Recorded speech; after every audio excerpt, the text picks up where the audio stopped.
Je suis très heureux de vous retrouver pour cette ultime séquence de notre 15e colloque Culture Service organisé par l'Académie du Service. Nous sommes en direct live du Château Forme Georges V à Paris et il nous reste encore deux séquences. Et pour cette avant-dernière séquence, je suis avec Stanislas Conseiller qui est directeur associé à l'Académie du Service comme moi et nous allons vous commenter les résultats du baromètre de la symétrie des attentions dont c'est la 8e édition cette année. Les résultats ont été nous ont été donnés il y a à peine quelques jours et on voudrait partager avec vous quelques enseignements. Alors, je vais directement aller sur la slide suivante sur le baromètre. Ce baromètre, au tout départ, je peux vous raconter peut-être une histoire en fait. L'intention de ce baromètre, c'était en quelque sorte d'essayer de mesurer la symétrie des attentions. Et de ce fait, avec beaucoup d'entreprises, cette mesure est devenue aussi une partie de nos diagnostics. Et nous avons décidé, car une des valeurs de l'Académie du Service est le partage, de faire chaque année administrer ce questionnaire en miroir, c'est-à-dire clients et collaborateurs, auprès d'un échantillon représentatif de la population française. Alors je vais vous en donner le détail et on va le commenter tout de suite avec Stanislas. Cette étude, alors vous me pardonnerez, on a trouvé la formule, c'est la plus importante étude miroir française, publique, gratuite, que vous pouvez télécharger sur le site de l'Académie du Service depuis maintenant 8 ans, donc depuis 2013. Chaque année, nous interrogeons plusieurs milliers de Français, Français clients, Français collaborateurs, dans un certain nombre de secteurs d'activité. Et cette année, Stanislas, nous avons d'ailleurs étendu le nombre de secteurs d'activité. Oui, tout à fait. Donc, nous avons ajouté 2 secteurs d'activité. Un secteur concernant les fournisseurs d'énergie, eau, gaz, électricité, et puis le secteur du transport des personnes. Et puis 11 secteurs, mais 11 dimensions, c'est une dimension de plus, puisque on doit rappeler aussi que ce que nous appelons une dimension, c'est un agrégat d'un certain nombre de questions clients et questions collaborateurs. Et cette année, il y a une nouvelle dimension. Oui, alors effectivement Thierry, et ça c'est la modification, le changement qui impacte tout le monde. Nous avons nous avons fait évoluer notre baromètre cette année et nous avons ajouté des questions sur la thématique de l'environnement.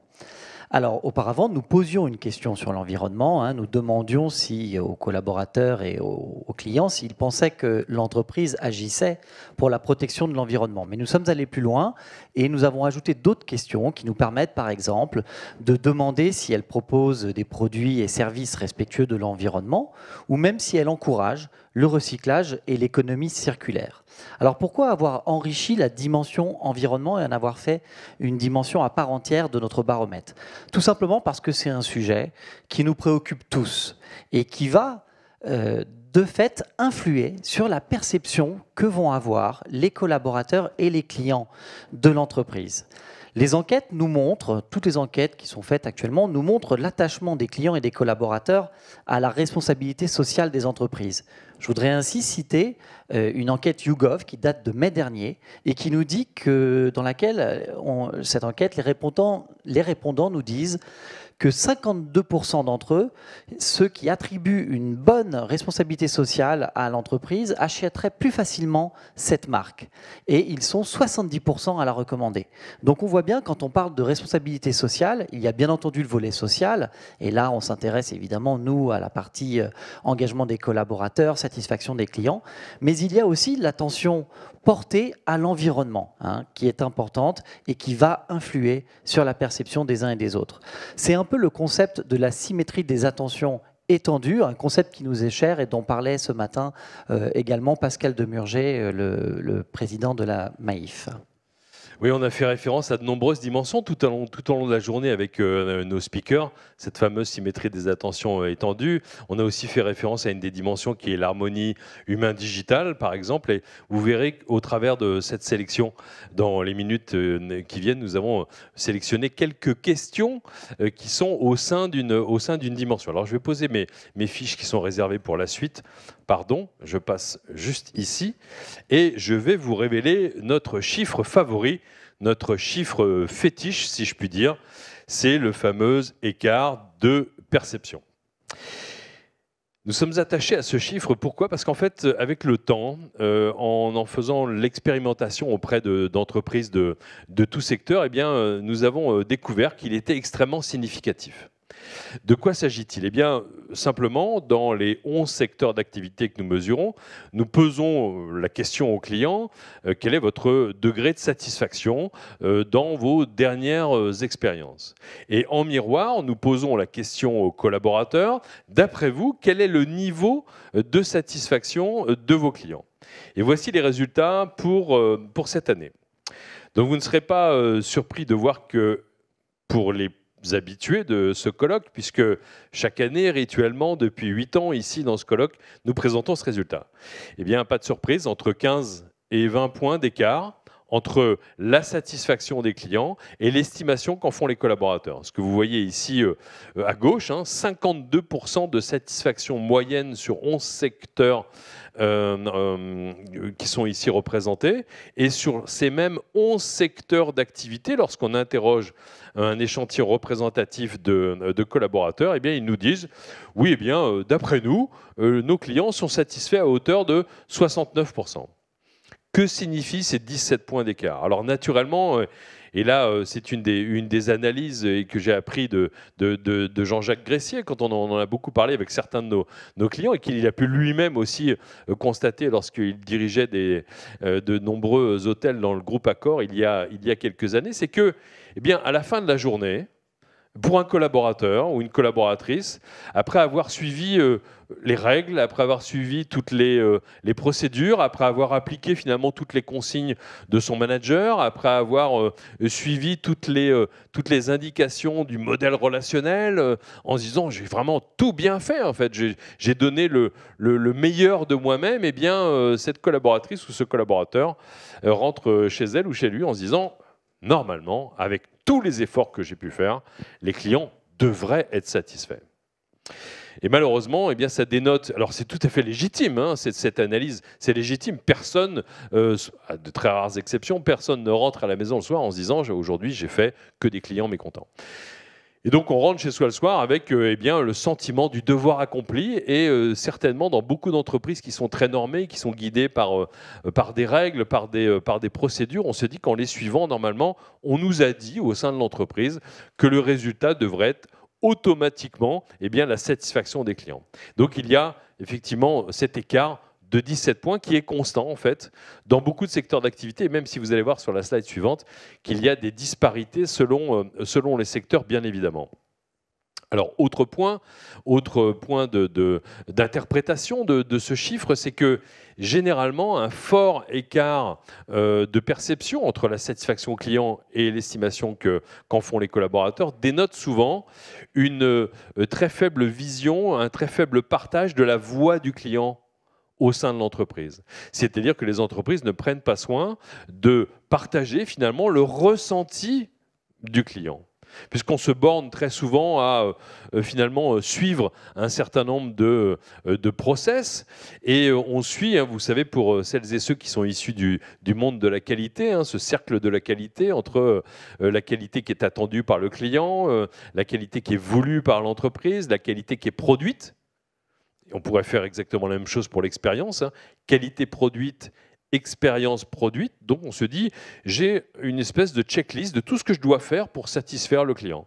Et puis je vais demander à des visiteurs mystères ou faire des appels mystères pour valider cette qualité, cette expérience produite. Et on s'arrête là et on se dit, bah voilà, j'ai tout bon en fait. À la fin de la journée, j'ai fait tout ce qu'on m'a demandé de faire.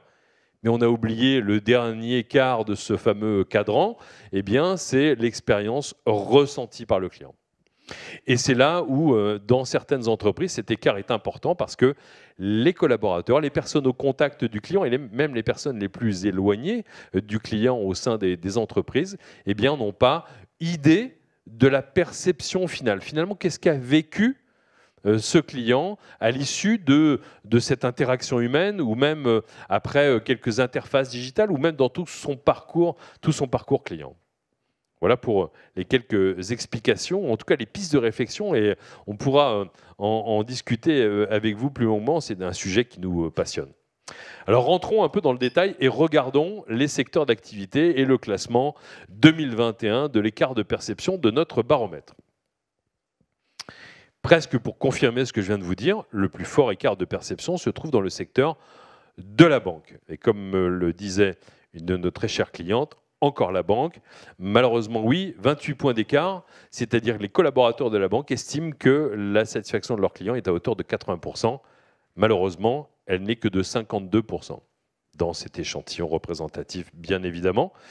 Mais là encore, vous voyez une expérience qui est régie par des règles, par des process.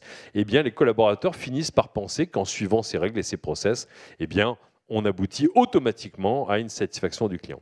Ce n'est pas le cas, c'est aussi le cas malheureusement dans l'immobilier qui a un très faible score de satisfaction et un très fort score d'accord des collaborateurs sur cette question particulière. D'après vous, quel est le niveau de satisfaction de vos clients? Donc, deux grands écarts de perception, un troisième également est plus inquiétant parce que la distribution spécialisée qui était dans ces 8 dernières années, et je me souviens encore qui était très loin devant l'e-commerce, par exemple il y a 8 ans lorsque nous avons lancé ce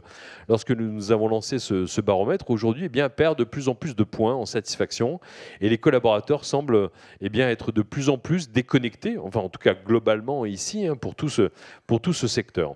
Alors la moyenne, vous la retrouvez ici sur la barre bleue sur votre écran ou pour ceux qui sont dans la salle juste derrière nous, 17 points d'écart.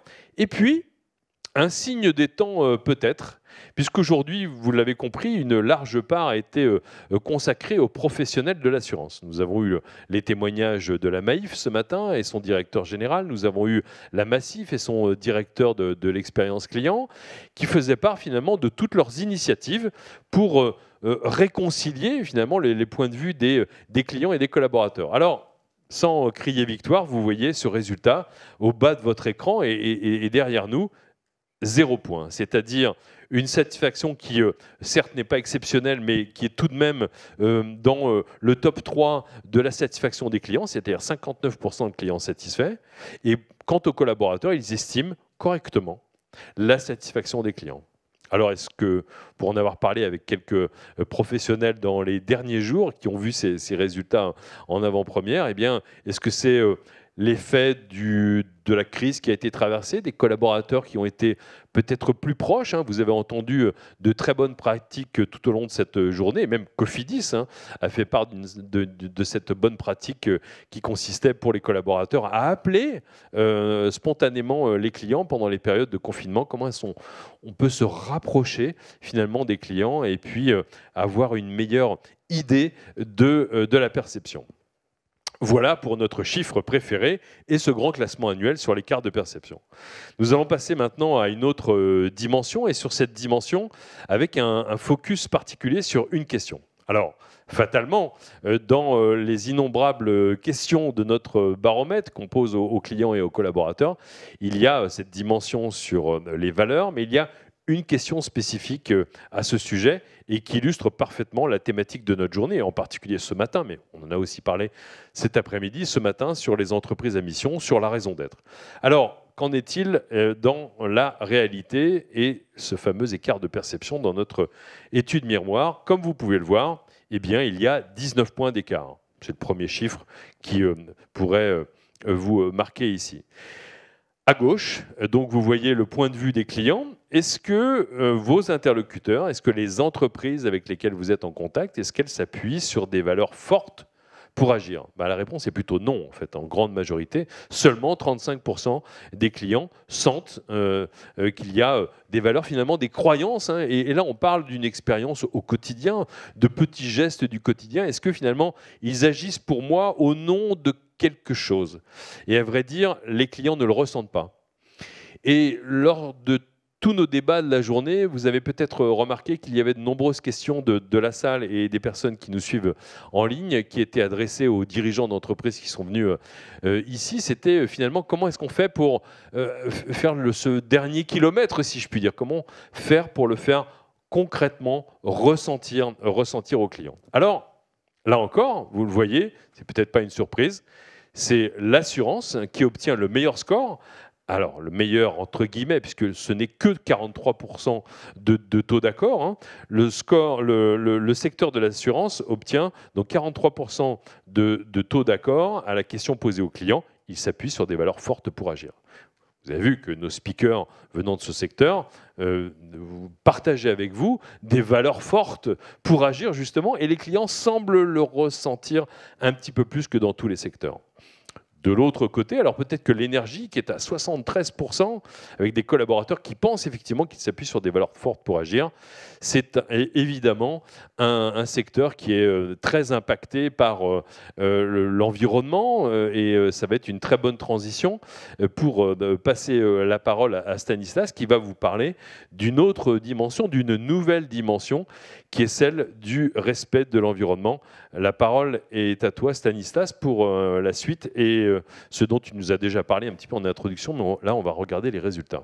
Exactement. Donc, cette nouvelle dimension, si tu peux mettre le slide suivant, le fait que nous avons introduit donc, la dimension environnement en enrichissant le questionnaire de plusieurs questions sur l'environnement, et notamment, nous avons ajouté une question sur le fait de demander aux clients et aux collaborateurs si l'entreprise proposait des produits et services respectueux de l'environnement. Alors, on peut constater que le baromètre nous dit que seulement 32% des clients, hein, c'est sans doute peut-être un des niveaux les plus faibles sur l'ensemble des questions, 32% des clients jugent que les entreprises proposent des produits et services qui sont respectueux de l'environnement.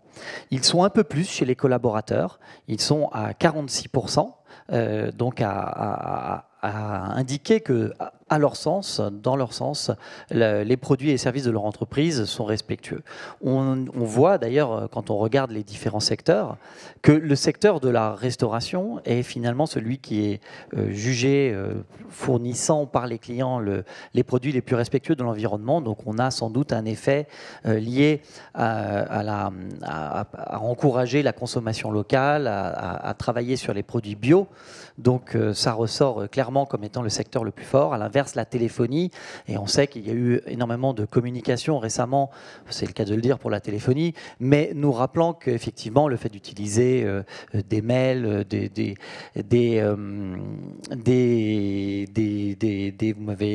vous arrivez à me suivre, donc allait consommer beaucoup d'énergie. Le fait d'avoir des serveurs et même éventuellement d'utiliser la data, ça vient tirer de beaucoup d'énergie. Donc pour les collaborateurs, à l'inverse, le secteur sur lequel les collaborateurs, eux, ont une impression sur le fait que les produits sont moins respectueux de l'environnement, eh bien c'est le e-commerce, parce que sans doute les collaborateurs arrivent à avoir une vision complète du processus du e-commerce, qui implique aussi beaucoup de problématiques pour la livraison sur le dernier kilomètre notamment. Alors si maintenant on regarde le classement par secteur, voilà, et sur cette fois-ci l'ensemble des questions des thématiques de l'environnement. Là on n'est plus sur une seule question, mais on a regroupé le taux d'accord sur l'ensemble des questions de la thématique, et donc on peut constater que finalement, les chiffres sont à peu près les mêmes et l'écart est à peu près le même que sur celui des produits. C'est assez intéressant, mais que cet écart va beaucoup varier selon les secteurs. En effet, si on regarde la partie client, finalement, là, à l'inverse de ce que je viens de dire, l'écart varie peu, et à peu près tous les clients classent à peu près tous les secteurs au même niveau de respect, un niveau de respect qui est assez bas. À l'inverse, chez les collaborateurs, on va avoir plus d'écart. Et on va voir donc que finalement, les secteurs dans lesquels les collaborateurs pensent que les entreprises respectent le plus l'environnement vont être ceux qui vont avoir le plus fort écart de perception.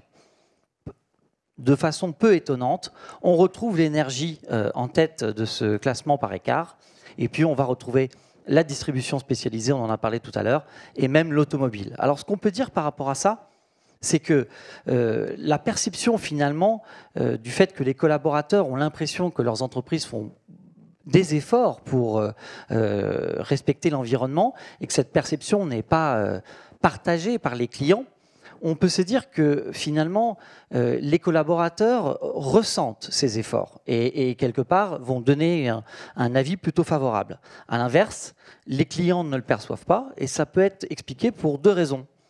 Soit ce n'est pas encore visible en externe, soit ils jugent que ces résultats et l'impact de ces actions sont insuffisants et ne sont pas à la hauteur des enjeux.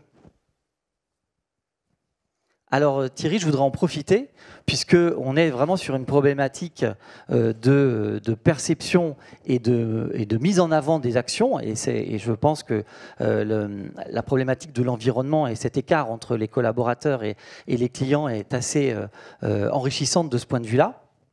Pour faire un petit zoom sur notre nouvel outil dont Jean-Jacques a parlé ce matin et que nous avons évoqué en atelier, et qui permet justement, l'index ESG de la symétrie des attentions, d'évaluer l'engagement des entreprises dans la mise en œuvre de cette symétrie. C'est un dispositif qui permet de mettre en perspective la perception des clients et des collaborateurs et les intentions de l'entreprise et leur plan d'action.